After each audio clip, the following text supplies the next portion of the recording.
The genre of boomer shooters have had a bit of a renaissance over the past few years, from the release of the original Doom games, from Doom 1 to 64, being released on all modern consoles, to games like Proteus, Iron Fury, Ultrakill, and just to name but a few, all garnering great success.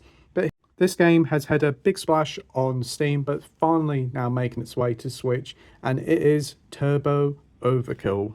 Let's see how they did, shall we, in bringing it to the Switch.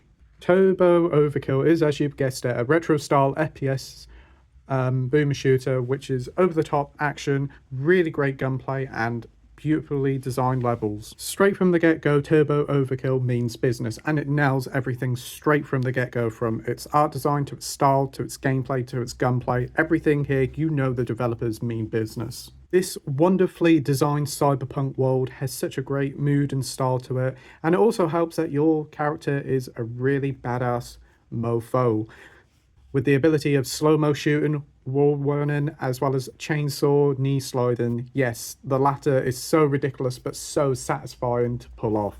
Turbo Overkill is gloriously over the top with its level of violence and gunplay, and everything is always notched up to 11, and it's great for it. Everything from its brilliant chainsaw sliding to wall running is performed effortlessly and looks super cool to boot. The aim of the game, like other boomer shooters, is to kill everything in sight, and Turbo Overkill does it brilliantly. Each level is perfectly designed with some wonderful vistas and locales, and it's just a joy to explore, find secrets, and just kill loads of bad guys. The game's story puts you in the shoes of one brilliantly named Johnny Turbo, who is a bounty hunter who is out there to get justice and stop evil AIs and various other rival boss bounty hunters to dispatch.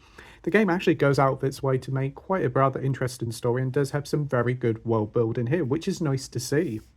The game, to no surprise, actually has a pretty hard difficulty curve, and there is several different difficulty options here, the hardest one being pretty darn brutal, but there's also easier modes here for people who just want to enjoy their time and not be seeing the game over screen all the time. But either way, whether you want to play easy mode or hard mode, the game offers a really great time and it's fun. The game is also surprisingly pretty lengthy as well, with a whole host of different levels and chapters to go through. The game easily took me around about 10 to 12 hours to see the game finishing credits scene, which is actually pretty decent for a boomer shooter. Obviously, if you want to 100% the game, get all the secrets and whatnot, and fully upgrade your character, then you're probably talking well over 20 hours, which is an absolute steal for the price of the game. On to the real nitty-gritty now, and it is the performance of the Switch version. Whenever these games come to Switch, it's always a worry whether the game actually runs well on the system. And for the most part, compromises did have to be made, but Turbo Overkill runs relatively well on the system. Unfortunately, the game's 60 FPS from other consoles is all but gone here, with only a 30 FPS cap here, and for the most part the 30 FPS cap does stick to it, though it does drop a little bit. It would be nice if there was a little option here to tinker it to uncap the frame rate, so that hopefully when the Switch 2 comes out we can have the game at 60 FPS.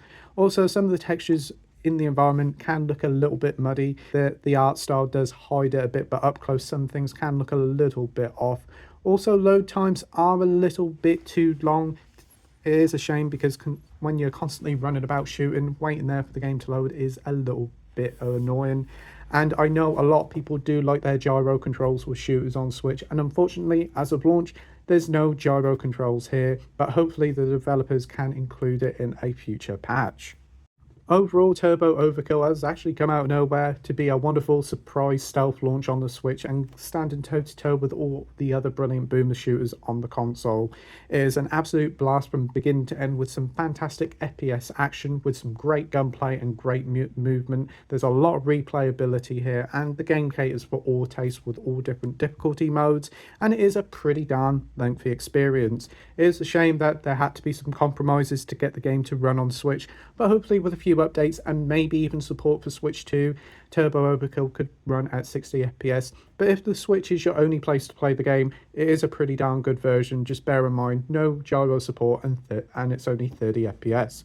But overall, I'm going to give Turbo Overkill on the Switch a solid and great 8 out of 10.